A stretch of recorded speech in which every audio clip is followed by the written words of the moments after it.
walking down the street, thinking the Lord has still got my... Ce podcast se veut très instinctif. Seule la présentation et 2-3 questions sont préparées pour libérer la réflexion et l'échange. Pour que ce moment de conversation reste le plus naturel possible, le montage est très léger pour laisser les silences, les hésitations, les langues qui fourchent, qui en disent autant que les mots. C'est le moment d'ouvrir la porte et de nous installer autour d'un bon thé pour converser et s'écouter. Bienvenue dans les épisodes d'Histoire harmonieuse. Bonjour à tous. Alors aujourd'hui, je suis encore très heureuse d'avoir mon invité et d'être invitée chez mon invité parce que avec Sandrine, que j'appellerai Drinou pendant tout l'épisode, sachez, puisqu'on se connaît depuis très longtemps, on s'est connus, on avait 14 ans, donc ça remonte un petit peu. Et Drinou, elle a un parcours de vie qui est très beau, elle va nous le raconter, ça sera beaucoup mieux comme ça. Et je pense que c'est une histoire à écouter tendrement et qui permettra à chacun de cheminer sur sa propre histoire. Donc, et je suis assez émue d'être là avec ma Drinou. Donc, je vous présente Sandrine Gaillat. Et bonjour Sandrine. Bonjour Fabienne, c'est moi qui te remercie et qui suis honorée de te recevoir. Et ça fait effectivement longtemps qu'on se connaît, longtemps que je t'aime énormément, longtemps que je t'admire et longtemps qu'on a un bout de chemin de vie ensemble. Des chemins de vie qui se sont croisés par hasard, qui se sont séparés un temps, qui se sont retrouvés et qui ne se séparent plus, alors qu'ils s'éloignent de temps en temps parce que on n'habite pas l'une à côté de l'autre, et pour autant on ne se quitte plus jamais. C'est comme ça. Et moi, ça me fait plaisir que tu sois là aujourd'hui. Et moi donc. Alors, on va commencer par la question que je pose à tout le monde dans cette nouvelle saison. Qui es-tu, Sandrine ? Oh, Madrinou, parce que sinon elle va croire que je lui fais la gueule. Donc, qui es-tu, Drinou ? Ça, c'est une vaste question. Qui suis-je ? Alors, moi, je suis quelqu'un de... Je suis une chose à temps complet, ça c'est sûr. Quelqu'un d'hyperactif. Alors, hyperactif, oui, ça c'est certain, je l'ai toujours été. Maintenant, je suis clouée dans un fauteuil, donc l'hyperactivité, elle est plus cérébrale maintenant que motrice. Je suis quelqu'un de probablement surdoué, mais ça on l'a découvert un peu tard. Mais très certainement surdoué parce que j'ai une mémoire photographique, une mémoire auditive, bien que à l'heure actuelle je tends à la surdité, à une grosse surdité, même si les yeux aussi, vu l'âge, commencent à péricliter. Je suis maman de 2 enfants, 2 grands-enfants maintenant, dont je suis assez fière. Et puis je suis mariée à un bonhomme dont je suis assez fière aussi. Et puis j'ai des amis très sympathiques, avec lesquels en général je m'entends bien. J'ai du mal à m'engueuler avec les gens. Et puis voilà à peu près qui je suis. Et puis je suis malade. C'est une maladie invalidante, pas drôle, ça s'appelle une sclérose en plaques. Il y en a qui vont bien, chacun la sienne, hein. La mienne, elle est progressive, il n'y a plus grand chose à faire, donc on la laisse aller lentement, petitement, elle fait comme elle veut. Je me plains pas, ça dépend des jours, ça dépend de comment on va. Et puis qui va piano va sano, on verra bien ce que ça donne, point. Bon, alors moi je suis quelqu'un d'optimiste, je suis né comme ça. Il y a des gens qui naissent tristes, il y a des gens qui naissent gais. Moi je suis né optimiste, donc j'ai plutôt le rire facile. Après, si j'ai besoin de pleurer, je pleure toute seule dans ma salle de bain. Les autres n'ont pas besoin forcément de savoir ce qui s'y passe. Voilà à peu près en résumé, un très long résumé de qui je suis. Et c'est une personne exceptionnelle, un bijou. Merci beaucoup Fabienne. Et quel est ton parcours? Est-ce que tu veux bien nous raconter les étapes clés pour toi de ton parcours de vie? Alors moi je dirais que j'ai une espèce de dualité. Je sais jamais réellement ce que je veux. C'est-à-dire que c'est un coup blanc, un coup noir, un coup je veux ci, un coup je veux ça. C'est-à-dire que j'aurais voulu faire ci, et en fait j'ai fait autre chose. J'aurais voulu être institutrice, et puis en faisant mes études, je me suis aperçue que finalement j'aurais voulu faire autre chose. La maladie m'a rattrapée assez vite, puisque j'ai commencé à être malade à l'âge de 25 ans. Du coup ça rattrape énormément. Et puis j'ai fait des études d'histoire de l'art qui m'ont passionné. Pour autant, en même temps, j'ai découvert qu'on pouvait être commissaire-priseur, que c'était intéressant, donc j'ai fait du droit. Et puis, bon an, mal an, il a bien fallu que j'aille travailler. J'ai pas pu terminer mes études comme je le désirais. Donc j'ai fini dans le droit, effectivement, mais rien à voir. J'ai fini comme assistante juridique. Et puis je me suis formée sur le tas, j'ai fini juriste. Et puis finalement ça s'est terminé en burn-out.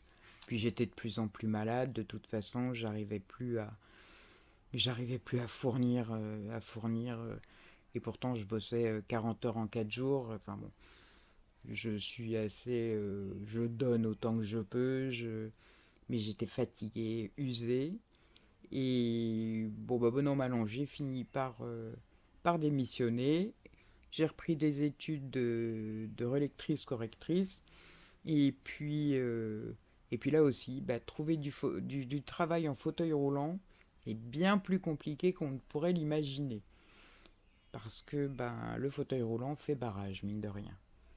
C'est un barrage, comment dire, intellectuel des recruteurs, ou c'est un barrage parce que tu peux pas te déplacer comme tu le souhaites et donc tu peux pas répondre aux demandes? C'est surtout un barrage, je dirais, comment dire, un barrage non pas intellectuel des recruteurs, non, déjà il faut trouver des recruteurs, dans la correction c'est de plus en plus rare et ça se voit dans les journaux, sans méchanceté aucune, mais quand on lit les journaux à l'heure actuelle, on voit beaucoup de coquilles, énormément de coquilles, et c'est surtout un barrage mobilier. On peut pas entrer dans les locaux, on peut pas. Moi j'ai eu une nana de chez LVMH, c'est quand même de grosses entreprises, Vuitton et compagnie, qui pendant 45 minutes m'a tenu la jambe. J'ai pas pu en placer une pour lui dire coucou, je suis en fauteuil roulant, parce que ce qui les intéressait c'est la RQTH, donc la reconnaissance des travailleurs handicapés. Et puis elle me dit ah oui, mais vous faites bien de me dire que vous êtes en fauteuil au bout de 45 minutes. Et elle me dit écoutez, je me renseigne et je reviens vers vous. Là je me suis dit elle ne reviendra jamais vers moi. Si, elle m'a rappelé, elle me dit non, écoutez, les locaux ne sont pas adaptés. Et même une MDPH, qui est la maison départementale des handicapés, qui m'a dit non, on ne peut pas vous accueillir. Alors que c'était des sites dédiés vraiment à l'emploi pour handicapés. Et on s'est dit, une MDPH qui reçoit des handicapés toute la journée, alors tout type de handicap, il n'y a pas que les fauteuils, on entend bien, mais on se dit, ils ne sont pas capables d'accueillir une handicapée en fauteuil pour travailler. C'est fou. Oui, c'est complètement aberrant. Donc, à partir de là, je me suis dit, je vais bosser de chez moi, ça sera plus simple. Mais là aussi, c'est difficile après de trouver des gens avec qui travailler, ainsi de suite. Et puis la maladie, elle, s'est accélérée très rapidement. Bon, ça, c'est un problème de maladie qui fait que moi, j'ai un hémicorps gauche, le côté gauche qui ne fonctionne plus. Donc la main fonctionne de moins en moins bien, on tape moins bien sur le clavier, ainsi de suite. Donc la maladie s'installe et on devient invalide complètement. Et du coup, on n'a plus le droit de travailler après. Donc ça, c'est encore un autre cap. Voilà. Il faut vivre avec son handicap et voilà, il faut vivre avec. Ouais. Et comment tu fais pour vivre avec, toi? Qu'est-ce que tu as trouvé pour... Ben, c'est pas facile tous les jours. C'est-à-dire que, heureusement, j'ai un concubin et une gamine qui sont très présents. Parce que toute seule, à l'heure actuelle, je ne peux plus rien faire. Je suis totalement dépendante. Donc j'ai une maison qui est pas adaptée du tout à mon handicap, ça c'est royal. Mais pour autant, on fait avec. On fait avec, on avance avec. Et puis, le moral joue beaucoup. C'est-à-dire qu'il y a des fois, il n'est pas là du tout. Il faut l'avouer. Moi, j'ai vécu 3 ans de galère entre la réfection de l'immeuble, où j'avais pas d'ascenseur, j'habite au 2e étage. C'est quand même pas mal. Donc 6 mois sans ascenseur. Donc ça fait... oh ben, j'ai été préparé au confinement, tu me diras. Hein. Là, on était bien. Là, j'étais...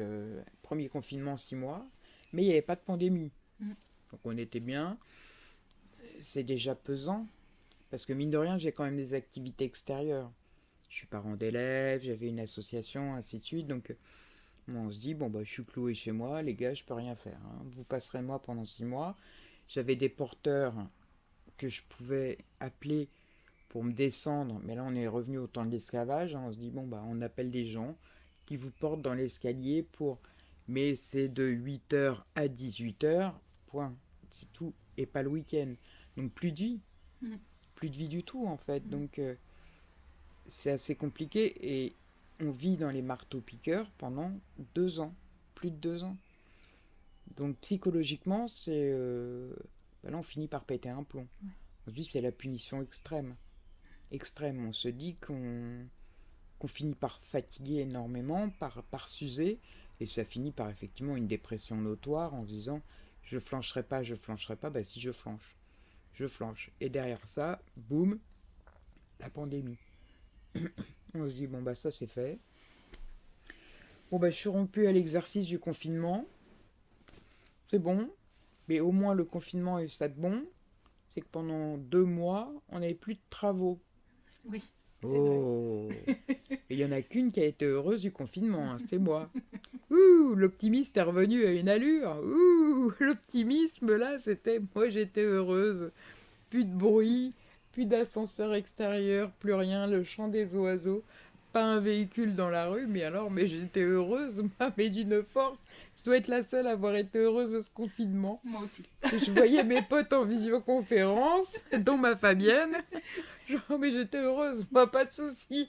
On sortait pas, mais yes, tant mieux. Voilà, il faut faire feu de tout bois. Moi, il n'y a pas de problème. J'ai trouvé une raison. Mais bon, j'étais préparée au confinement. Mais j'ai passé plus de 15 mois en confinement. Hein. Tout est pour tout. C'est énorme. Donc maintenant, c'est bon, ils peuvent me foutre dans une cave. Je suis rompue à l'exercice. Il n'y a pas de souci. Donc moi, le handicap, si tu veux, quelque part, je le prends pas comme... Enfin, au bout d'un moment, évidemment, tu pleures. Tu pleures toujours à un moment en te disant, c'est pas juste. C'est pas... Là, tu vois, je souffre des jambes, dès qu'on me touche, j'ai mal, dès que... Alors, j'avais pas une sclérose en plaques douloureuse, ni une sclérose en plaques fatigante. Bon, évidemment, je fais plus rien. Alors, je fais plus rien. Quand je dis je fais plus rien, je vais plus au travail chaque jour, et ainsi de suite. Et je peux plus marcher du tout. Donc, en plus, je me suis abîmé le genou il y a 1 an et demi. Donc, avec le confinement et ainsi de suite, ça n'a pas pu se réparer. Et bon, bref. Donc, je peux vraiment plus bouger du tout. Ce qui fait que ça n'améliore pas mes conditions de vie. Mais cependant, si tu t'appuies toi sur ton sort, mais étant de nature optimiste, bon bah, je rigole, moi, une bonne blague et paf, je suis parti. Hein. T'as bien vu notre bonne crise de fou rire avant de commencer. Bon bah voilà, une bonne blague et je suis parti, moi, hein, c'est bon. Et on peut ne pas m'arrêter. Hein. Oui, ça c'est vrai. Et on peut ne pas m'arrêter. Donc non, moi le handicap, oui, bon, je rage et je peste contre énormément de choses parce que j'habite Paris et que Paris n'est pas du tout adapté au handicap en fait. Donc on n'est pas à Grenoble, on n'est pas à Bordeaux, qui sont des villes parfaitement adaptées au handicap. J'habite Paris qui est une ville absolument pas adaptée à nous. Donc Donc on en parlait ce midi toutes les deux. Je vais pas rager contre le métro parce que le métro est une vieille dame, je vais l'appeler comme la Tour Eiffel, et auquel on ne peut pas toucher, et j'espère qu'on n'y touchera pas, parce que on voyage autrement, on se débrouille. Et même pour le handicap, on fait autrement, on se débrouille, c'est comme tout, on perd quelque chose, on perd un doigt, on perd un bras, on se débrouille avec l'autre. Et puis c'est tout. Comme tout handicap, ou comme quand on est malade, on se débrouille autrement. À part les hommes, mais ça, faut pas le dire. Bon, mais ça reste entre nous. Non, on ne dira rien, mais on se débrouille autrement, c'est tout. On apprend à faire autrement. En plus, c'est pas un handicap du jour au lendemain. Oui, C'est pas une paraplégie. C'est un truc auquel tu t'attends progressivement. Et comme je disais, chaque sclérose en plaques est différente. Donc la mienne, elle est progressive. Progressivement, tu t'attends à des phases. Il y en a qui seront jamais malades, enfin qui sont malades, mais qui seront jamais handicapés. Bon, moi, pas de bol. J'ai choisi la bonne. Celle-là, elle est progressive et elle t'handicape de plus en plus chaque jour. Bon, tu pèses parce que moi, j'ai plus de traitement, j'ai plus de ceci, j'ai plus de cela. Il faudrait enlever la vessie, on peut pas parce que moi, je suis en surpoids. On peut pas poser une poche sur le ventre et ainsi de suite. Ils veulent pas opérer de l'estomac parce que et vous maigrissez, madame. Bon, alors ça c'est fait et ainsi de suite, tu vois. Donc, t'as des pôles de... Là, tu peux rager au bout d'un moment. Bon, alors, j'ai pesté toute l'année dernière. J'ai dit que cette année, bon, non, je ne pesterai pas. C'est le mental qui prime dans ces cas-là. Il faut toujours avancer en se disant, bon, allez, je mets un petit coup de crochet. Cette année, non, je ne râle pas. Enfin, pas à propos de ça, en tout cas. Pas à propos de ce handicap, ni de cette maladie. Parce que ma neurologue, j'avais une de mes neurologues qui disait toujours, oui, mais vous parlez toujours du handicap et jamais de la maladie. Si on se lève chaque matin, quand on est malade, comme moi, parce que c'est une maladie au départ, invalidante, si on se lève chaque matin en se disant je suis malade, tu te lèves pas, c'est fini. Tu te lèves pas, tu restes au fond de ton lit, t'attends la mort et puis c'est fini. Bon, moi je suis handicapé, point, 3 petits points, point, et on s'arrête là. Après, quand je vais voir mon neurologue, il me rappelle gentiment tous les 8 mois en me disant vous êtes malade? Oui, ça va, ça se passe bien. Faudra faire des images.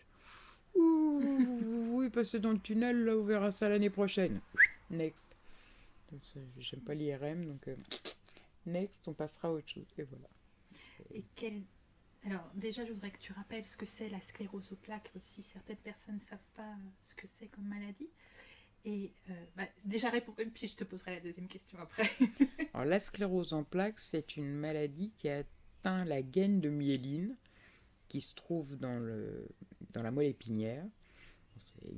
Pour faire comprendre aux gens, c'est un peu comme si on dénudait les fils électriques qui alors ça touche le cerveau et ou la moelle épinière qui se trouve dans le tronc cérébral.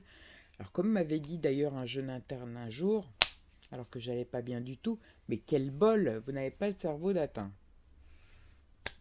Autant te dire, Fabienne, comment te dire, il s'en est pris plein la figure, parce que là j'allais vraiment pas bien, j'ai plus de jambes, je marche plus, enfin à cette époque-là je marchais encore un petit peu, on m'a tout enlevé, moi j'étais très sportive, j'étais ainsi de suite, là plus rien, d'un coup tout s'arrête. J'avais envie de lui dire, oui quel bol, j'ai pas de cerveau d'atteint, effectivement, quel bol, mais j'ai plus le reste non plus. Bon alors, rétrospectivement, oui, quelle chance, je n'ai pas de cerveau d'atteint et je prie pour que ça n'arrive pas. Parce que je ne pourrais pas te parler comme ça à l'heure actuelle. Tu vois. J'en serais même peut-être à chercher davantage mes mots. Là, c'est parce que je fatigue et que je ne m'entraîne pas beaucoup. Hein. Mais j'aurais même des difficultés d'élocution et ainsi de suite. Donc quel bol, j'ai pas de cerveau d'atteint, effectivement. Mais pour autant, donc la sclérose en plaques, ça touche cette fameuse gaine de myéline qui se détériore en fait. Elle se détériore, c'est comme s'il y avait des petits trous, mais en fait ce sont des inflammations. D'accord. Et les inflammations ne disparaissent pas. Alors moi j'ai des inflammations aussi dans le cerveau, hein. C'est ce qu'il faut se dire. C'est que mais les taches ne bougent pas. Les taches n'ont pas bougé depuis 1997. Mais par contre les taches... Alors moi, ça se détériore et c'est ce qu'ils ne comprennent pas parce que je vais pas mieux, je vais apparemment pas moins bien et pourtant ça s'empire. Alors que sur les images, ça n'a pas bougé D'accord. depuis Ok. un certain temps. Et donc, je t'entends parler de maladie et je t'entends parler de handicap. Qu'est-ce qu'elles ont en commun, ces deux dames, et quelle est la différence pour toi entre les deux? Bah, c'est justement ce que je disais, c'est une maladie invalidante. C'est-à-dire que j'aurais très bien pu avoir un accident de voiture de ski, moi qui était une grande skieuse de ski, me casser la figure en ski et paf, me rompre les cervicales entre la C4 et la C7, ou moins parce que je serais tétraplégique, mais euh, me rompre, et être paraplégique par exemple, donc avoir encore les bras machin, mais ne plus avoir les jambes. Or là, la maladie, elle est invalidante dans le sens où petit à petit, bah, tu perds la sensation tu perds la marche, tu peux perdre, pour ceux qui sont atteints au niveau cérébral, la vue, ou avoir des taches dans les yeux, ou perdre, bah, comme moi à l'heure actuelle, euh, ta vessie, c'est-à-dire que bah, ta vessie, elle est hyper active, donc soit tu t'urines dessus, soit bah, elle t'envoie des signaux complètement aberrants. T'as envie d'aller aux toilettes, il se passe rien, alors que c'est pas vrai. Euh, Moi, tu vois, bon, ça a commencé par l'hémicorps gauche, mais ma main gauche, là, tu vois, si je te la montre, elle se met en crochet. Mm. Euh, Ma jambe gauche, c'est la même chose, elle se levait plus, tu vois, elle se lève plus, elle fait plus rien, elle.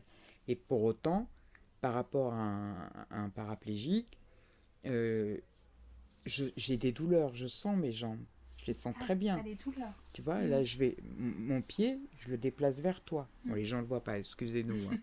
Mais le pied, je peux le déplacer vers toi. Mais je ne pourrais pas lever la jambe à l'heure actuelle. Par contre, si tu me touches la jambe, je te fous une baigne. Mm.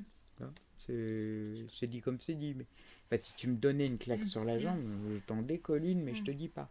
Je souffre énormément des jambes. Alors qu'avant, elle n'était pas algique. J'avais pas de douleur du tout. Mais là, le fait de ne plus bouger fait que j'ai des douleurs. C'est une maladie en plus qui est douloureuse. Et ça, moi, je ne connaissais pas ça avant. J'avais pas cette sensation de douleur. Donc c'est pour ça que je dis chacun la sienne. Mm. Elle n'était pas fatigante, elle n'était pas douloureuse. Et moi, je parle de handicap, pourquoi plus que de maladie? Parce que pour moi, jusqu'à présent, donc de 97, je te dirais à 2014-2015, j'avais pas de douleur, j'avais pas de fatigue. Je n'étais pas fatigué, je me bougeais, tu vois, encore à peu près. J'ai cherché les enfants à l'école, retour école, tu vois, Garance, fallait la chercher. Paris, Fontenay-sous-Bois, ainsi de suite. Et pas le temps de me poser les questions sur la maladie en elle-même. Que maintenant, j'ai le temps d'y penser, enfin, j'ai surtout le temps de... Faut qu'on me lève, faut qu'on me... Et puis j'ai les douleurs qui sont venues que je n'avais pas. Du coup, j'ai bien compris que j'étais malade là, tu vois, voilà.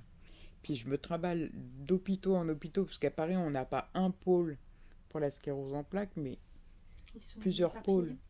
Tu vois, à Rennes, ils ont un pôle pour tout. Il y a peut-être d'autres pôles en France.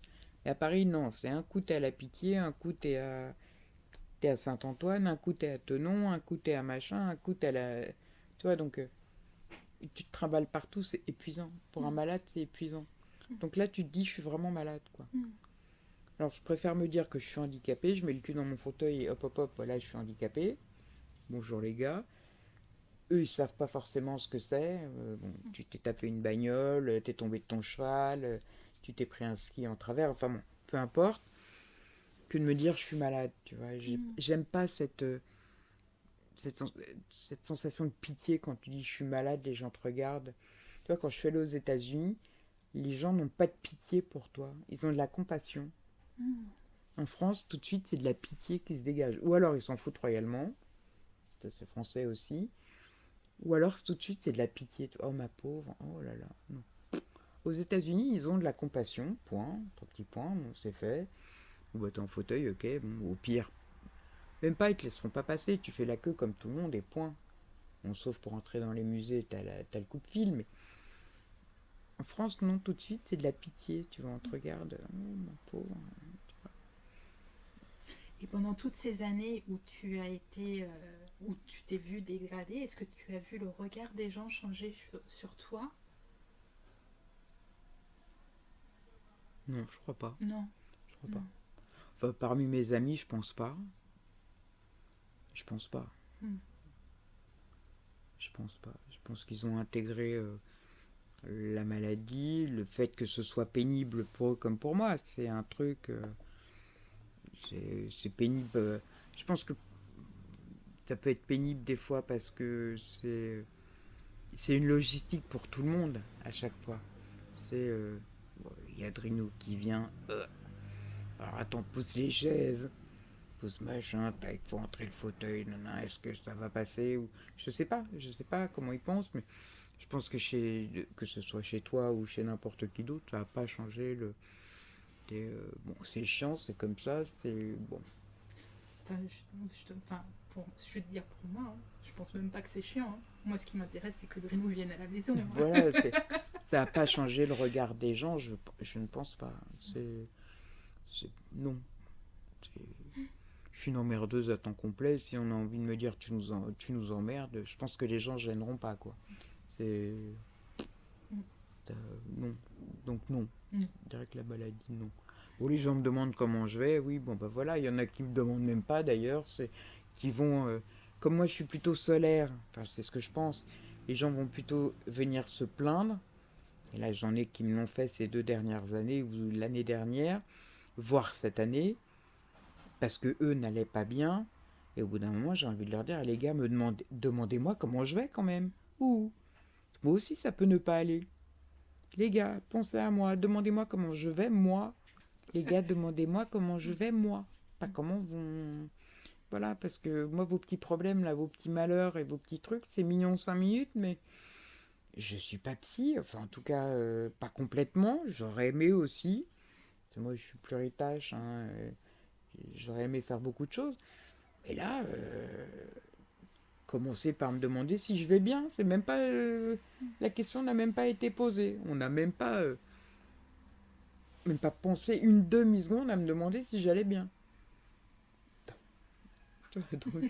Donc tu vois, il y en a qui font vraiment fi de la maladie, du handicap, de tout ce qu'on peut... Donc, quelque part, c'est rassurant, tu vois.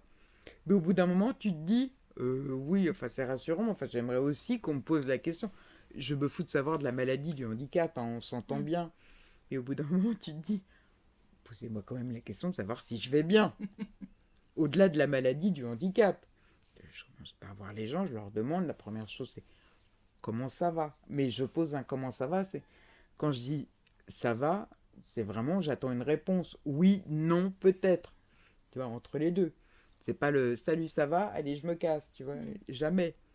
C'est comment tu vas. Bon, les gens ne répondent jamais d'ailleurs, c'est assez étonnant. Non, c'est par habitude. Ben oui, mais moi j'attends réellement une réponse. Ouais. Peut-être parce que je suis malade. Peut-être. Mais c'est une habitude. Et souvent, quand tu réponds que ça va pas bien, les gens sont surpris. Oui, alors que moi, ça m'intéresse, tu vois. C'est quelque chose qui m'intéresse vraiment. Tu vois, Donc, tu étais très sportive et aujourd'hui, tu peux plus bouger. Comment tu fais aujourd'hui pour combler, si c'est possible, tu me le diras, ou pas, pour combler ce manque d'activité physique, et comment tu fais pour t'évader maintenant? Alors, je me suis toujours évadée par la lecture, par l'écriture, par l'imagination, par la musique, par la visite de musées, ainsi de suite. Après, le sport, c'est un défouloir. Hein. Ça a toujours été un défouloir. Là, j'avais commencé à faire du Qigong, mais bon, pour y aller, là où je fais le Qigong, si tu veux, c'est... Là aussi, c'est encore les turpitudes de la vie parisienne. C'est-à-dire qu'il faut y aller en bus. Le problème, c'est l'accessibilité. Là aussi, c'est... Donc, c'est pas possible. Parce que moi, j'ai le droit sur ordonnance, tu vois, ainsi de suite. Bon. mais ça se fait à l'hôpital, c'est compliqué. Même y aller en ambulance, ça paraît compliqué. Enfin bon, très complexe. Donc j'ai abandonné l'idée. Surtout que moi, je suis quelqu'un qui médite énormément. Donc le Qigong va parfaitement avec, tu vois. Donc le Qigong, c'est un peu, pour ceux qui ne connaîtraient pas, la même chose que le Tai Chi. Enfin bref. Et du coup, plus de sport, donc je vais au ski de temps en temps. Alors non, je ne me mets pas debout sur des skis, hein, je tiens à préciser. Quand je dis je vais au ski, c'est-à-dire qu'on a des fauteuils qui sont faits pour, avec des pilotes. Alors je ne mets pas encore mes fesses parce que je n'ai plus d'équilibre. Donc je ne mets pas mes fesses toutes seules dans une coquille et non, parce que ça, je n'ai plus d'équilibre, donc je ne pourrais pas le faire. Je mets mes fesses dans un fauteuil et j'ai un pilote derrière moi. Mais je pilote le fauteuil quand même, toute seule. Le pilote tient le fauteuil et moi je pilote le fauteuil avec mes fesses et ou mes épaules. D'accord. Donc c'est moi qui dirige le fauteuil, le pilote ne fait que tenir le fauteuil. S'il ne le tient pas, ben, la drino elle se retrouve par terre. Voilà. Et c'est tout. Mais et ça me fait du bien quoi, d'y aller de temps en temps et voilà, me donne un petit coup de mes montagnes. Voilà. Mais bon, le sport, il y a longtemps que j'ai arrêté ça parce que déjà, j'ai qu'une main. Pour arriver à rouler le fauteuil ou ainsi de suite, c'est compliqué. J'ai pas assez de force pour mouliner des deux bras. Il y a des fauteuils hein, faits pour les handicapés, ça on le voit très bien, on le voit souvent en basket, on le voit souvent en tennis. Moi, pas de bol, hein, j'ai qu'une main et demie, on va dire, voire qu'une main à l'heure actuelle. Compliqué. Et puis, non, moi j'ai d'autres moyens d'évasion, hein, la lecture, l'écriture, la musique, les expos, les matchs, tout ce qu'on veut. Donc, je peux m'évader autrement, il n'y a pas de souci, que par le sport. Le sport m'a manqué, ne me manque plus, ça c'est pas grave. D'accord, maintenant ça te manque plus. Non, on peut trouver d'autres moyens d'évasion, il n'y a pas de souci. Et alors comment tu fais justement pour t'évader? Est-ce que tu pourrais nous donner un exemple, par exemple à travers un roman ou à travers une toile? On a vu des toiles tout à l'heure. Comment tu fais pour t'évader, pour finalement sortir de ton quotidien à travers une œuvre? Moi, tu sais, tu me mets un livre dans les mains, c'est parti. Hein. Moi, je descends des bouquins à une allure. Alors non, je suis très lente à lire. Du coup, ne pouvant plus tenir longtemps les livres, je les écoute maintenant. Donc, alors, le narrateur est plus ou moins plaisant. Alors ça dépend, hein, je fais les deux. Hein. Soit je lis, donc j'ai toujours ma pile de livres. Soit je lis et j'arrive à tenir le livre assez longtemps, soit j'écoute, selon le narrateur qui peut être très plaisant, ça dépend. Et une fois que je suis parti, moi j'imagine un tas de trucs. Ce pourquoi je suis moins cinéma peut-être que lecture. Parce que j'aime pas trop qu'on m'invente les images. Je suis moins... Tu vois, ce qui est un peu ambivalent avec les tableaux. Parce qu'autant un tableau... et encore, je suis pas très figuratif, tu vois. Autant on était chez Manu tout à l'heure, qui est un ami peintre. Mais on était chez Manu et je peux m'évader dans ces tableaux. Alors que je suis plus dans le contemporain, tu vois, où là je vais imaginer encore plus de choses, je crois. Mais dans moi, les livres, c'est. Tu le vois chez moi. Mais les livres, c'est mon évasion la plus ultime, je crois. C'est inventer les mots. Et bon, moi j'essaye d'en inventer, mais je crois que je commencerai un tas d'œuvres sans jamais les achever. T'as une belle plume. Oui, mais c'est bien de vouloir écrire, mais il y en a beaucoup qui s'y essayent, il y a très très peu d'élus. Bref, ou très très peu de bons élus, je dirais. Mais oui, moi c'est l'évasion, c'est ça, c'est ouvrir un bon livre, ou écouter un bon livre, ou écouter la radio, écouter rien que ça, il y a de très bonnes choses à entendre ou à lire et c'est ça l'évasion. C'est ça, c'est. Et puis tu sais, il suffit de regarder rien que ça en face, tu vois, c'est pas un chef-d'œuvre, c'est juste une photo. Et puis, tu repenses à un truc et tu t'évades. Hein. Mm. C'est rien qu'une photo, tu peux t'évader. Donc, puis moi, je m'évade vite. Hein. Tu sais, j'ai le cerveau qui... Moi, je m'évade très très vite. Donc, comme je te disais, j'ai le cerveau qui switch très vite d'un truc à l'autre. Donc, tu peux me dire un mot, je pars très vite. Mm. Donc, Et tu continues d'avoir des activités puisque tu es très active dans les écoles, enfin dans l'école Pearsen de ton fils. Oui, moi, je suis parent d'élèves. Donc, bon, je me suis inscrite à peu près dans toutes les instances du lycée de mon fils. Et oui, cette année, on a pas mal de boulot. Oui. Ah oui, entre les conseils d'administration, les commissions, enfin toutes les commissions des lycées, en fait, ainsi de suite. Et c'est... bon, avant, j'allais à la mairie aussi. Parce qu'il y avait... tout ce qu'il y avait pour le handicap à la mairie, qui était assez intéressant. Mais j'en fais plus partie. Et pour autant, oui, au lycée d'Arsène, oui, je suis assez active. Oui. Ça m'intéresse énormément, oui, de faire partie de la vie des enfants, c'est important parce que si on ne nous demande pas notre avis, enfin, non, c'est pas si on ne nous demande pas notre avis, c'est si on ne donne pas notre avis, on n'est pas entendu. Bon, pas de temps qu'à faire, autant être là pour être entendu et défendre aussi les enfants. Parce qu'il y a des fois, ils sont mal défendus, les gamins, voire n'ont pas de parents pour les défendre. Donc je trouve que c'est aussi, ça a une importance qui est assez capitale. Il y a des gamins qui sont laissés un peu à l'abandon, ce que je trouve un peu dommage dans notre société d'aujourd'hui. Surtout que nous, on n'est pas dans un lycée super favorisé, donc voilà, c'est pas top, quoi.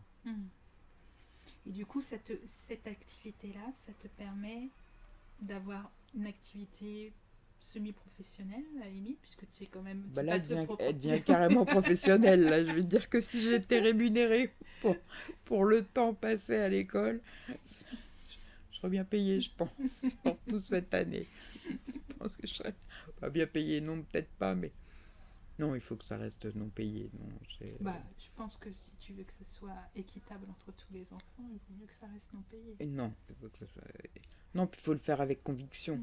Si tu veux, c'est une chose qu'il faut faire avec conviction parce que les enfants en ont besoin. Je pense que comme la direction de l'établissement est partie prenante, il faut le faire doublement avec conviction parce qu'on est là pour aider les enseignants. Bon, il y en a qui ont du mal à le comprendre. L'équipe dirigeante, elle l'a bien compris. Ça va. Enfin, de la part de certains parents, en tout cas.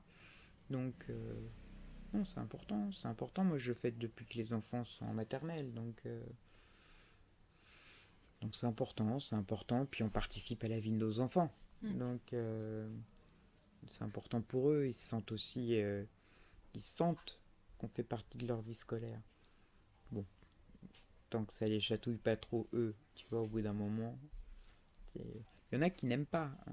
Les mauvais élèves, en général, n'aiment pas. Les bons s'en moquent, donc ça va. Mais non, ils aiment qu'on fasse partie de leur vie scolaire. Donc, et puis nous, moi, en tant qu'handicapé, en tant que malade, là, pour le coup, en tant que malade, ça m'oblige à bouger aussi. Ça t'aide à combler ce manque de travail professionnel? Non, mais ça m'oblige à bouger. Tu vois, sinon, ça me laisserait aussi inerte sur mon canapé.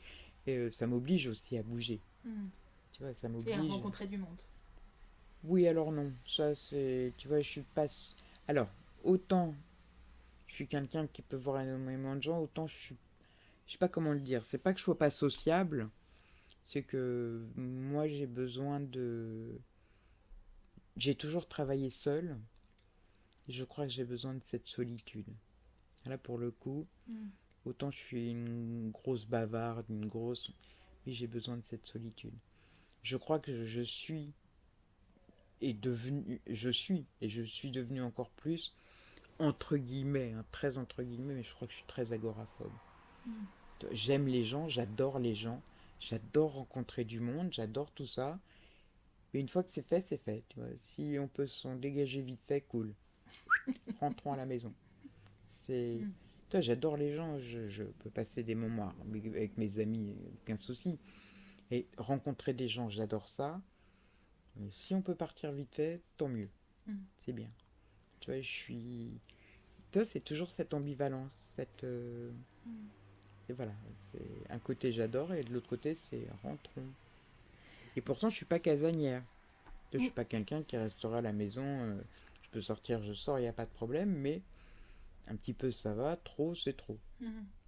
Après, je pense qu'on est tous ambivalents, Bruno. On a tous des côtés où on se dit je fais ça, mais en même temps je fais autre chose de l'autre côté et ça n'a rien à voir, ne serait-ce que dans nos opinions. Parfois, on peut être tout et le contraire. Et je crois que ça fait partie de l'être humain. Et je suis pas certaine, t'en as qui adorent attirer l'attention et être au centre du monde et qui ne pourraient pas se passer de public. Tu vois ce que je veux dire? T'en as qui ne pourraient pas vivre seuls, qui ne pourraient pas se passer des gens qui... Non, là je suis... Non, moi j'ai besoin de mon... Alors, je deviens sourde, mais tu vois, les oreilles, là, je les mets parce qu'on discute et ainsi de suite. Mais je ne les mets jamais. Jamais. Je les mets parce que quand mon kiné vient, même quand mon auxiliaire de vie vient, je les mets pas. Je les mets vraiment pour les réunions, ainsi de suite. Je vis dans le monde du silence, moi. C'est tellement bien. C'est tellement bien, la vie, il y a tellement de bruit. Voilà, c'est ça. Tu vois, vous allez voir, c'est tellement mieux, vous entendrez les oiseaux. Non, mais si je veux entendre des oiseaux, pas de problème, hein, je m'en mets sur YouTube ou sur... Tu vois, non, pas de souci. Moi, j'ai pas besoin de... J'ai pas besoin de ça, tu vois, j'ai besoin de rencontrer des gens, oui, mais c'est ce que je viens de dire. Un petit flux, un petit... Pas longtemps, tu vois, c'est... Et je sais pas, trop de monde d'un coup m'angoisse. Tu vois, aller faire les magasins, ainsi de suite, et... Je suis, alors là oui, pour le coup je suis angoissée là. En plus je vois plus que des fesses, donc tu veux les culs ça va, mais j'adore le cul des hommes, je suis une nana pour ça, mais ça m'angoisse, tu vois. Aller dans les grands magasins, aller ainsi de suite, magasiner c'est rigolo entre copines, mais au bout d'une heure, là je respire plus pour de vrai, hein. Là c'est sortez-moi de là, et je ne peux plus. Alors je vais bien y retourner, je vais aller prendre un coup d'air, je rentre et je repars. Tu vois, c'est rigolo 5 minutes, mais chérie fait les courses, à l'heure actuelle, j'en suis très heureuse. Tu sais, je comprends. Bon, ça et le rayon des yaourts, tu vois. Bon, bref. Et tu sais très bien que pour moi, le handicap a une teneur assez spécifique, un peu particulière depuis des années. Et depuis 1 an, j'ai découvert pourquoi ce monde-là m'attirait autant, puisque j'ai découvert que j'étais autiste Asperger. Et on a eu une conversation il y a quelques mois là-dessus, sur le handicap. Et pour moi, c'est vraiment... comment dire ? Pour moi, je ne suis pas handicapée. Tu vois, j'arrive pas à me dire que je fais partie du monde du handicap. Alors, absolument pas parce que ça me fait honte et parce que ça me fait peur. C'est que quand bien même le monde ne m'est pas apte à approprier, j'ai tellement eu l'habitude de vivre dans ce monde si difficile pour moi que j'arrive pas à me dire que je peux être handicapée. C'est comme si je sortais de la société, si on me disait que j'étais handicapée. Est-ce que toi, ça te fait... Quand on te dit que tu es handicapée, qu'est-ce que ça te fait? Et qu'est-ce que, au début de ta maladie, au moment où il a fallu que tu acceptes d'être handicapée, qu'est-ce que tu as pensé? Qu'est-ce que tu as ressenti? Et quel cheminement tu as fait? Alors en fait, c'est très compliqué cette maladie, c'est justement ça, c'est comme je te l'expliquais tout à l'heure, si tu veux, tu n'es pas paraplégique. Donc cette maladie, d'abord, ils ont eu du mal à mettre un mot sur ce que j'avais. J'ai une maladie et je suis très compliquée comme nana, c'est ce que je te disais. Chieuse à temps complet, mais vraiment. Donc de A jusqu'à Z. C'est-à-dire que moi, une sclérose en plaques, ils te font une ponction lombaire, ils te mettent... toi, Dr House, il dit tout de suite sclérose en plaques, lupus, machin, taille, il te met 3 mots. Puis finalement, il va chercher longtemps pour savoir que c'était pas ça. Et moi, c'était à peu près la même chose, c'est-à-dire que ils m'ont pas dit ponction lombaire, 5 juillet 1997, ponction lombaire. Ah ouais, c'est une sclérose en plaques. Non. Moi, 5 juillet 97, je suis entrée à l'hôpital. Oui, il y a eu une semaine pendant laquelle ils m'ont fait plein d'examens. Alors, pendant un mois avant, j'avais déjà eu plein d'examens. Et puis, j'ai attendu. Et en décembre 97, enfin, ils ont lâché le mot sclérose en plaques. Je ne savais pas ce que c'était, autant le dire. Et puis, mais entre-temps, entre juillet et décembre, j'avais fait plein de poussées, qui m'ont bien dégradé entre-temps. Mais j'avais fait plein de poussées. Et puis, quand tu faisais des poussées, à l'époque, il n'y avait aucun traitement. Rien, zéro, nada, à part de la cortisone. Et puis, après, tu prenais un traitement, ce qu'on appelle Péros, donc après l'hôpital, de 15 jours de corticoïdes. Donc, tu gonflais bien, j'ai bien grossi comme il fallait. J'avais bien maigri à l'époque, mais tu as bien grossi. Et entre donc juin et décembre, il s'est passé toutes ces poussées, ces trucs. Ça pouvait être plein de choses. Il y a plein de maladies neurologiques, plein. Et en décembre, on m'a dit, c'est une sclérose en plaques. Bon, très bien. Mais à l'époque, il y avait un hôpital de jour. Je me souviens, il y avait 5 fauteuils et un lit. À l'heure actuelle, l'hôpital de jour, il représente à peu près 15-20 fauteuils.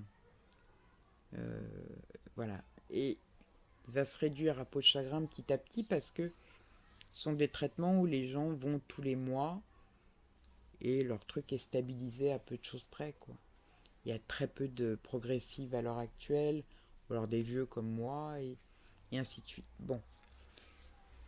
Et donc le handicap, tu sais, parce qu'on va te dire, voilà, ça peut arriver, il peut arriver ça, ou pas, ou ceci ou cela. Donc progressivement, tu sens que tu flanches pas.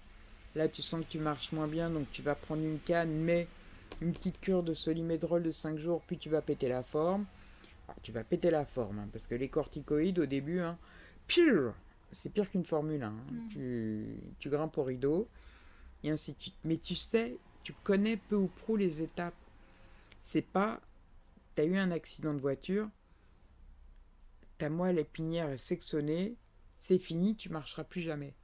C'est pas ça. Donc tu connais les étapes. Ou pas. Oui, mais cependant, avec ta maladie, la tienne est très dégénérative, mais tu aurais pu te dire, à un moment donné, ça va s'arrêter et je vais pas aller plus loin. Non. Tu t'es tout de suite dit, enfin, t'as su tout de suite Oui, parce que ça allait... je voyais les étapes de dégradation, si tu veux. Puis toi, ça a été rapide. Donc, dans la tête, tu te dis que, bon, bah là, j'en suis là. Là, ça va tellement pas quand je fais les courses que je vais me faire prescrire un fauteuil parce que, voilà. Bah alors, le problème, c'est ce que une psy m'a dit l'an dernier à l'hôpital, alors que je n'étais pas du tout à l'hosto pour ma propre maladie, mais pour autre chose. Elle m'a dit, mais c'est bien, vous avez accepté toutes les étapes, mais alors par contre, vous n'en avez jamais fait le deuil. C'est quoi faire le deuil pour elle alors ? Alors, faire le deuil, c'est faire le deuil de la perte des jambes, faire le deuil de la perte de la motricité, donc, faire le deuil de la perte du bras, par exemple, faire son deuil du sport, faire son deuil de la flûte traversière, faire son deuil, tu vois, de tout ce que j'ai abandonné derrière moi. J'avais accepté, mais je n'en ai pas fait le deuil. Et elle a mis le doigt dessus, en fait. Tout ce qui m'a tant manqué toutes ces années, tout ce qui a pu me mettre en colère, toute cette colère refoulée à l'intérieur, j'avais tout accepté, moi. Tu sais, il faut accepter l'idée. Une fois que tu as accepté l'idée, tu fous tes fesses sur le fauteuil et puis c'est fait. L'idée est faite. Paf, on y va, on met son cul dans le fauteuil et c'est... Ah ouais, mais si je l'avais fait plus tôt, finalement, je me serais peut-être dégradé moins vite. Bon. C'est accepté, c'est implémenté, tac, tu pars et hop. Et finalement, elle avait raison. C'est une psychologue qui m'a dit ça, je me suis dit, bah oui, elle avait raison. J'aurais dû faire mon deuil. Donc je suis entrée dans cette phase de deuil. Alors il n'y a pas 5 phases de deuil, hein, ça n'existe pas, les 5 phases de deuil on oublie. Hein. C'est une connerie universelle. Non, il n'y a pas 5 phases de deuil. Tu essayes de faire le deuil, tu rentres dedans, tu te dis bon, on va essayer de penser 5 minutes. Tu penses réellement, alors pas 5 minutes, hein. Tu dis effectivement, j'ai perdu ça, j'ai perdu ça, tu ferais le deuil de quelqu'un, tu te dis il faut vraiment que je fasse le deuil définitif de tout ça. Ça, je ne pourrais plus le faire, ça, je ne pourrais plus jamais le faire, ça, je ne pourrais plus jamais le faire. Puis, je vais avoir 50 ans au mois de juillet. Avant qu'il trouve un remède, je passerai encore à côté. Fais-en le deuil aussi, hein. Fais le deuil tout de suite. Si ça t'arrive, tant mieux. Mais fais le deuil aussi du fait que tu vas remarcher un jour. Hein. Parce qu'il travaille dessus, mine de rien. Mais faut pas se leurrer. Avec le bol que j'ai, moi, je tenais à le dire à tout le monde, je suis né le jour où je suis né, il n'y avait aucune étoile, 0 planète. Tout était caché. Je sais pas. C'est pas possible ça. C'est pas possible, mais il devait y avoir un voile noir quelque part. J'étais dans une autre dimension, moi. 22 juillet, 15h40, il n'y avait rien. C'était à la limite du lion. Ils se sont dit, là on va écarter, tu vois, comme Moïse la mer. Elle, on va lui laisser aucune chance, 0. J'ai dû faire un truc dans une vie antérieure. Je veux même pas savoir. L'île est anatonaute, tu comprendras. Verbère, pour ceux qui voudraient savoir. Et tu lis, tu vas dire, oh la méchante, dans une vie antérieure. Ça sent pas bon. Hein. Enfin bref. Et du coup, quand tu fais le deuil, ça t'apaise. Parce que tu te dis, ça y est, j'ai renvoyé au moins ce fantôme-là ailleurs, je sais que ça, c'est fini. Tu balayes. Et tout de suite, tu te dis, mon handicap, il est accepté pleinement, définitivement, totalement, intégralement. Ça fait beaucoup. Hein. Pléonasme, on y va. Hein. Mais il est totalement accepté. T'as plus le choix. Même s'ils trouvent le remède pour remarcher, tu te dis que la rééducation derrière, au secours. Quoi. C'est comme, alors, l'image qui me vient quand je t'écoute parler, c'est comme si tu lâchais des sacs derrière toi. C'est ça. C'est ça, tu vides ta valise en fait. Tu vois, tu vides ce trop-plein, ce boulet, tu le largues et tu te dis ça, c'est fait. C'est pas j'abandonne mon passé parce qu'on dit toujours oui, oublie ton passé. Non, non. Moi je vis avec ce passé au contraire parce que je t'entendais l'autre jour dans un podcast dire pour toi c'est quoi le bonheur. Moi je cherche. Hein. J'ai cherché longtemps. Hein. C'est quoi le bonheur? C'est quoi le bonheur? À part mes enfants, tu vois. Hein. Et après tu trouves plein de trucs, tu vois. Tu sèmes tes petits cailloux, tu dis oh c'est plein de choses le bonheur en fait. Ça fait partie des bonheurs en disant j'ai largué un boulet. Tu vois. Oh mais quel boulet? Tu dis j'ai trouvé ce bonheur-là de me dire j'ai viré, mais alors un boulet, tu vois, ça pèse une tonne, quoi. Je dis j'ai viré ça, j'ai enlevé ce bonheur, ce boulet, pour gagner un bonheur. Alors, tu vas te dire, attends, elle est maso, la nana, là. Elle vient de se dire, ouais, j'ai gagné un handicap. Ouais. Non, j'ai largué une chape de plomb qui me traînait sur les épaules, tu vois, je me suis vidé effectivement d'un poids monstrueux pour me dire, bon, oui, je suis handicapé, d'accord, mais... Et puis, tu sais, dans cette association où j'étais, avec tout handicap confondu, moi je suis optimiste, hein, tu me connais, la bouteille à moitié pleine. Je me dis, bon, bah, moi j'avais ma sclérose en plaques, c'est pas drôle, hein, chacun... Ah oui, mais alors, oui, mais il faut toujours dire, tu dis toujours il y a pire, enfin, oui, il y a pire, oui, il y a pire, oui, il y a bien pire. Donc finalement, bon, il y a des fois je me dis, je préférais être paraplégique, hein. Franchement, je souffrirais moins, je souffrirais moins, je verrais pas mes pieds bouger, ainsi de suite. Mais non, mais tais-toi, enfin. Mais ça serait pire. Et quand je vois ces petits têtards qui n'auront jamais rien, tu vois, qui sont nés sans rien, dont on va pas les euthanasier, je veux dire, ils sont là, ces petits bonhommes ou ces petites bonnes femmes.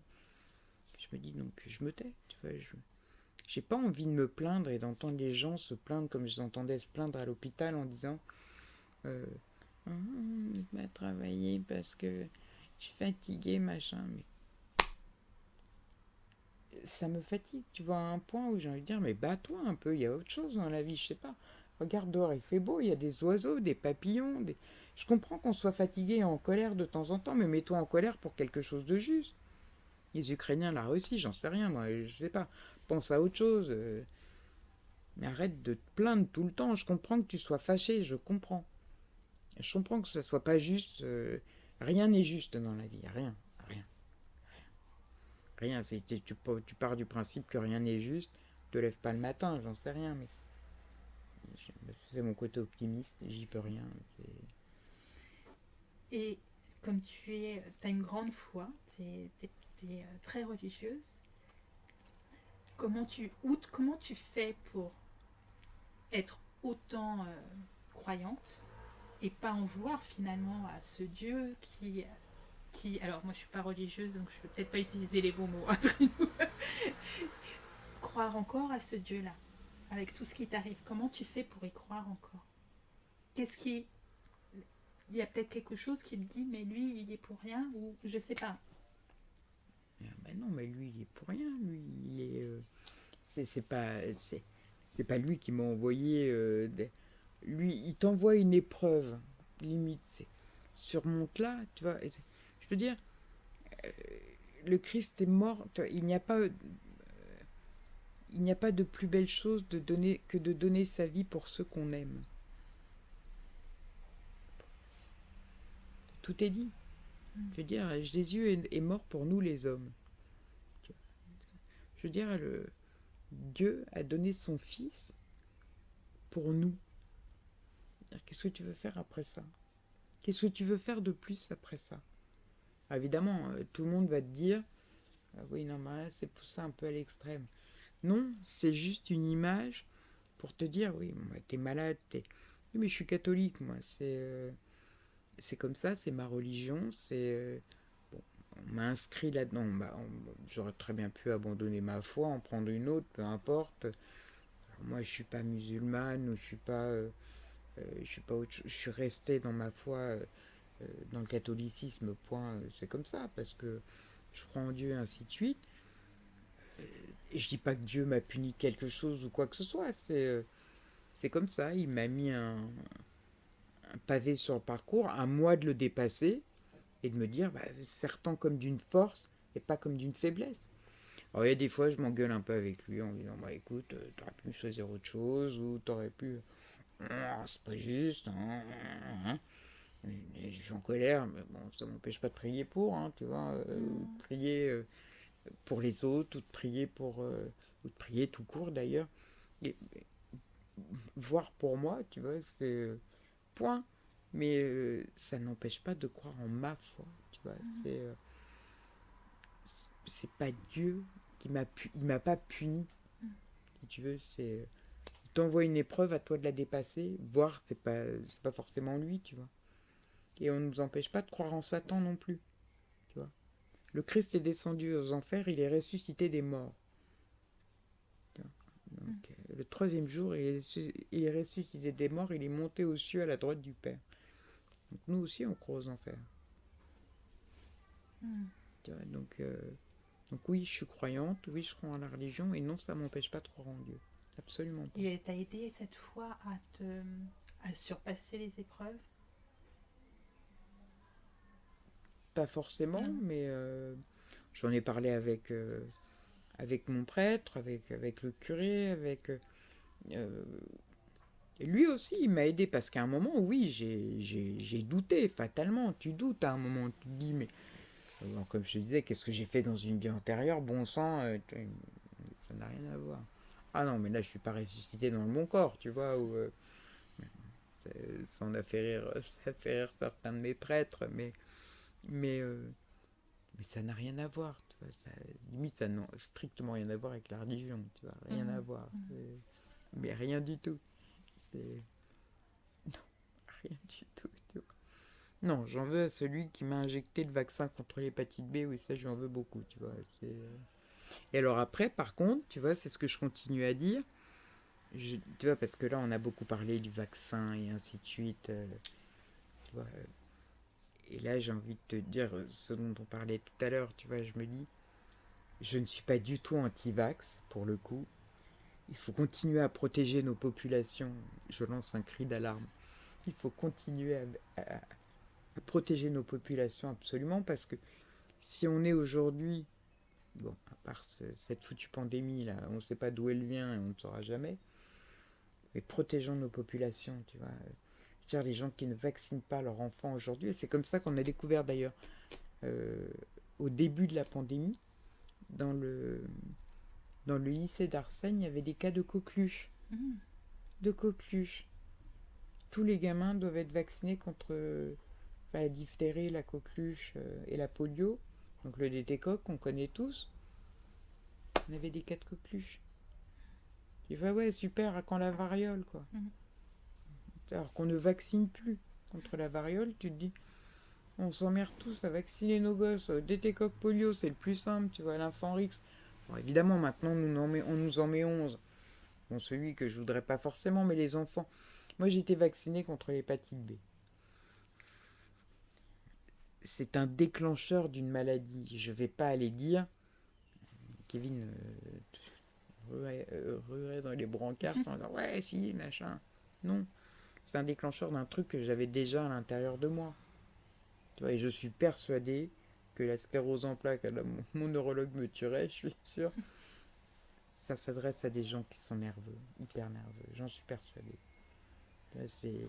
Et puis moi j'avais une forme d'immunodépression quelque part. Tu vois, le vaccin a juste servi de déclencheur, c'est tout. Je vais pas empêcher les gens de se faire vacciner contre un truc. On a inventé un vaccin, c'est bien pour quelque chose. Tu vois, donc là moi je me suis fait vacciner contre le Covid. Et je vais aller me refaire vacciner encore une fois parce que, et s'il faut, je le ferai tous les ans. Parce que, bon, je me fais jamais vacciner contre la grippe. Parce que je me vaccine avec des huiles essentielles et ainsi de suite. En général, elles ne passent pas par moi. Je dis bien en général. Mais le Covid, oui, moi, je suis en double comorbidité. Je vais essayer de ne pas en mourir si possible tout de suite. Mais tu vois, c'est... Après, moi, les antivax, oui, me terrorisent. Toi, parce que je me dis... ah oui, vraiment, ils me terrorisent. Ah oui, oui, oui. Et moi, quand je croise un antivax, je suis... tu vois, je suis...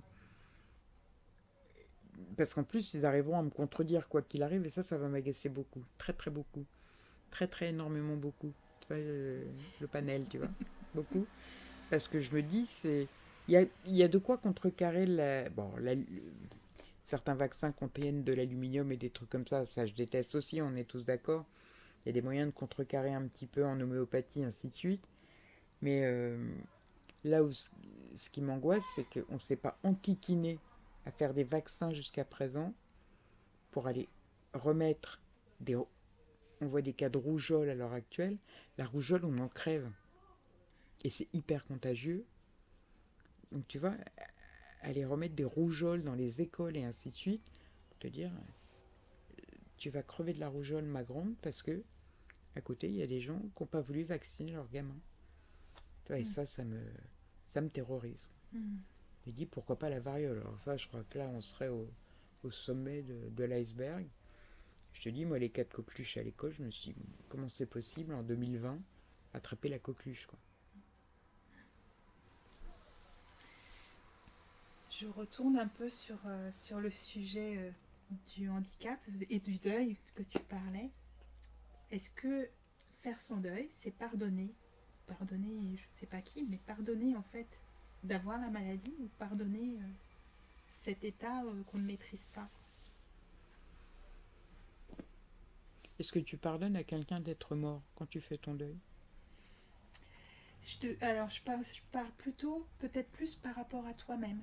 Te pardonner d'avoir peut-être un gène qui fait que tu as la sclérose en plaques, ou te pardonner d'être dans un état actuel. Ah non, je pensais pas au pardon. Je pensais vraiment au deuil. D'accord, pour toi, c'est pas la même chose. Ah non. Non, pour moi, c'est un vrai deuil, comme quand tu perds quelqu'un, tu sais. comme, comme la mort, en fait. D'accord. C'est vraiment la mort de quelque chose. Mm. C'est l'abandon, et c'est pas le pardon, là, c'est l'abandon. L'abandon, la perte, la vraie perte. C'est cette perte du sport, de ce que tu faisais avant, la perte. Là, il n'y a pas de pardon. Là. Moi, j'ai rien à pardonner à personne, enfin surtout pas encore. Non, là, y a pas, c'est pas un pardon, là, c'est un abandon, une perte. D'accord.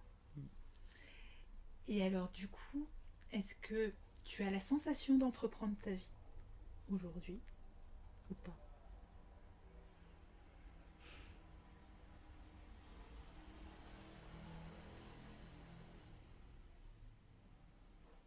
Bah,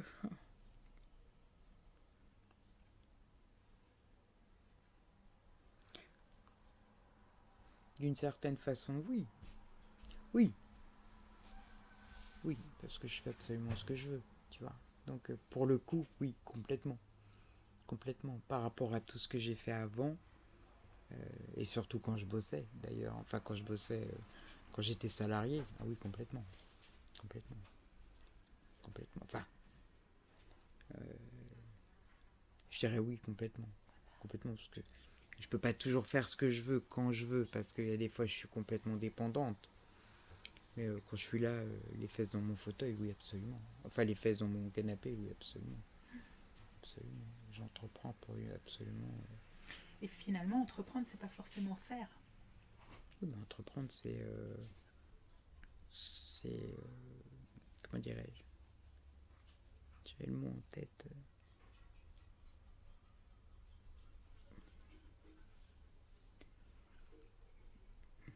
C'est pas faire, c'est. Initier. Imaginer, conceptualiser, tu sais. Et je conceptualise beaucoup. Moi. Alors, j'entreprends pas forcément, justement, entre les deux. Je conceptualise. Et après, je conceptualise des choses que j'entreprends pas forcément. J'entreprends des choses que j'ai pas forcément conceptualisées, tu vois. Tu vois à peu près ce que je veux dire. Donc je vais entreprendre des choses que parfois je n'ai même pas eu l'idée de faire ou d'avoir eu l'idée d'avoir eu l'idée de faire et qui d'un coup je me dis ah oui tiens je vais continuer du coup ça part et comme je te dis j'ai un cerveau qui switch tellement vite que ça va me venir en faisant autre chose tu vois et donc du coup je peux sortir l'ordinateur en 2 secondes en me disant tiens oui ça me donne envie de faire ça donc j'abandonne ce que je suis en train de faire donc je fais autre chose tu vois où je vais en venir ou pas c'est compliqué mais non alors j'essaye de reformuler c'est que tu imagines des choses que tu conceptualises, tu as des idées qui te viennent, et puis des fois, en justement conceptualisant, tu as d'autres idées et tu vas entreprendre. C'est ça. Et tu vas les mettre en action tout de suite parce que tu as l'idée qui te vient à un instant T. Complètement. Complètement. Complètement. Ça va être conceptualisé immédiatement, retranscrire. Parce que je suis en train de faire quelque chose, il y a un truc qui va me venir dans la tête, ça va switcher immédiatement. Tu vois, et du coup, il faut que là, ça se mette en action immédiatement. Donc là, il faut que ça soit entrepris dans la seconde, tu vois. Alors si c'est pas sur ordinateur, ça va être sur papier, ça va être dans l'écriture immédiatement, tu vois, ça va être... faut que ça soit fait dans l'immédiateté, mais ça peut être...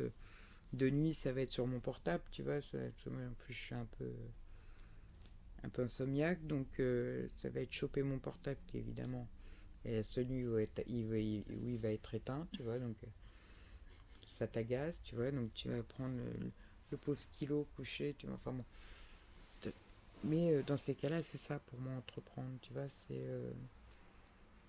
Mais je te dis, ça peut être conceptualisé complètement, dire tiens, j'ai pensé ça, donc j'écris, je note immédiatement ce que je pense et je fais, soit je suis en train de faire quelque chose, et d'un coup, la lumière, là, tu vois, la petite lumière au-dessus de ma tête, Oui. et ding.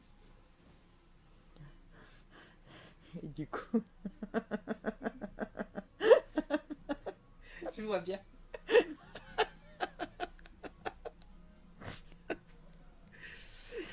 Donc, tu es une vraie entrepreneuse.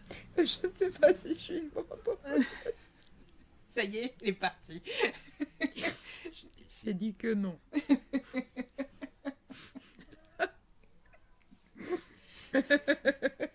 Si, ça y J'ai est, dit t'es que partie. non.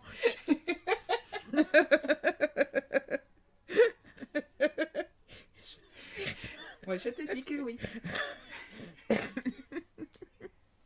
Non. Revenons à nos moutons.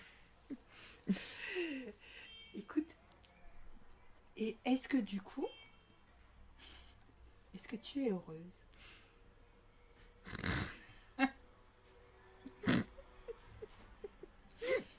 Je couperai si tu veux.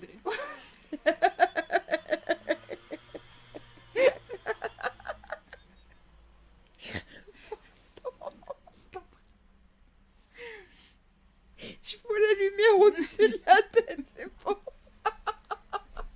Je suis T'as la lumière désolée, au-dessus. je vois l'ampoule. T'as la lumière au-dessus de ta tête, regarde. Oui, mais là je vois l'ampoule, tu sais, l'ampoule de Franquin ou l'ampoule de je sais pas qui, mais bon, j'arrête. Est-ce que tu es heureuse? Pff.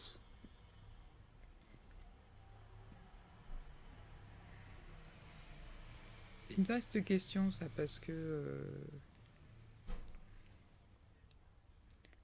est-ce qu'on peut le dire fondamentalement?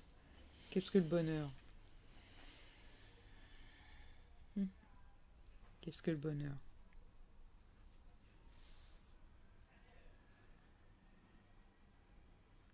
Fondamentalement, on est heureux, enfin, je veux dire. Est-ce qu'on a matière à se plaindre? Fondamentalement, non. Je crois qu'on a peu matière à se plaindre. Moi, j'ai un toit au-dessus de ma tête. J'ai 2 enfants en bonne santé, un mari en quasi bonne santé. Il s'est pété le dos avant-hier, donc bon, ça va. Il est à peu près en bonne santé. Je mange. Je veux dire, c'est... Voilà, donc... fondamentalement, j'ai pas à me plaindre. Donc, après, voilà, je suis dans un pays où, pour l'instant, on n'est pas en guerre. Pour l'instant. Où je vis dans la plus belle ville du monde. Donc fondamentalement, oui. Je pense pouvoir dire que oui. Alors c'est pas parce qu'on est sur un fauteuil roulant que... Ah non, je suis malheureux, j'ai pas une vie drôle. Je crois qu'il y a pire. Il y a toujours pire, comme on dit. On peut se plaindre de tout après. Hein. T'as des gens qui se plaignent tout le temps et moi ça m'agace. Moi les gens qui passent leur vie à se plaindre, c'est pas... Ça m'énerve. Donc fondamentalement, je pense que oui. Oui. Il y a toujours mieux, donc il y a toujours mieux. Alors si tu cherches par là, il y a toujours mieux. Donc dans ces cas-là, tu vis dans le malheur le plus total. Donc oui, fondamentalement, oui. Oui, je pense que oui, je suis heureuse. Ouais, mon petit bonheur, mon petit confort. Voilà, ça va. J'ai un toit au-dessus de ma tête. Merci, Drino. Mais c'est moi qui te remercie, ma chère Fabienne. Avec ton grand sourire. Oh, oui. Pour en savoir plus sur mon invité, suivez-nous sur Instagram et sur mon site lafinanceaccessible à tous.com.